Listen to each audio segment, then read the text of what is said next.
এখন যে বাঁধ আছে কিছু সময় বাঁধ কাটতে হচ্ছে যাতে বৃষ্টির পানি চলে যাওয়ার জন্য, আবার কোনো সময় বাঁধ দিতে হচ্ছে যাতে যখন খুব অতিবৃষ্টি হয় নদী থেকে পানি যাতে না আসে। এটার জন্য আমাদের লোকজন বাঁধ কাটে, বাঁধ লাগায় এবং অনেকগুলো প্রায় 20টা-50টা পর্যন্ত আপনার পাম্প লাগায় যাতে পানি বের করে।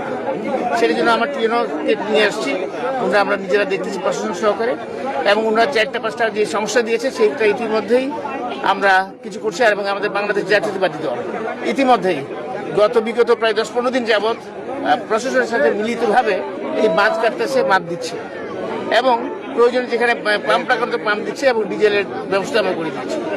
এখন আমরা সামনের দিনগুলোর জন্য আল্লাহ রাব্বুল আলামিনের কাছে দোয়া করেছি যাতে এই সামনে 10-15টা দিন যদি ভালো থাকে ইনশাআল্লাহ তারা সবগুলো ধান করে নিতে পারে। আর এইখানে যে সমস্যাগুলো আছে এই সমস্যাগুলো যেটা ইমিডিয়েট করা দরকার, আমাদের বিএনপি নেতৃবৃন্দ এবং স্থানীয় প্রশাসন আমরা ব্যক্তিগত যে ইমিডিয়েট সলিউশন করবে 1 নম্বর। আর যেটাকে আমাদের পার্মানেন্ট সলিউশনের দরকার সেটা লিস্ট করে নিছি, প্রশাসনকে দিয়েছি।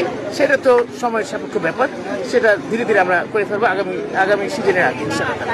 কৃষকরা যে বলছে আছে পর্যাপ্ত ডিজেল পাচ্ছে না তারা, এই কারণে তাদের এই ধান কর্তনে কিছুটা বিলম্ব হচ্ছে। ডিজেল পাচ্ছে না এটা আপনার কাছে আমি শুনলাম, কিন্তু আমি তো ডিজেল কি পাচ্ছে না? হারভেস্টারের সংখ্যা কম, ডিজেলের সংখ্যা কম। না পর্যাপ্ত পাচ্ছে না, পর্যাপ্ত পাচ্ছে না না 50 লিটার পাচ্ছে তারা। 100 লিটারের জায়গায় 50 লিটার পাচ্ছে। 100 লিটার 100 লিটার করে দেওয়া হচ্ছে।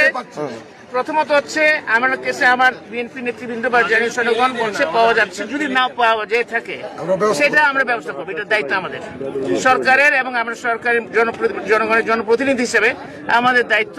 এবং আমি টিএনওকে জিজ্ঞেস করেছি, উনি বলেছেন সবাইকে পর্যাপ্ত পরিমাণ 100 লিটার করে দেওয়া হচ্ছে।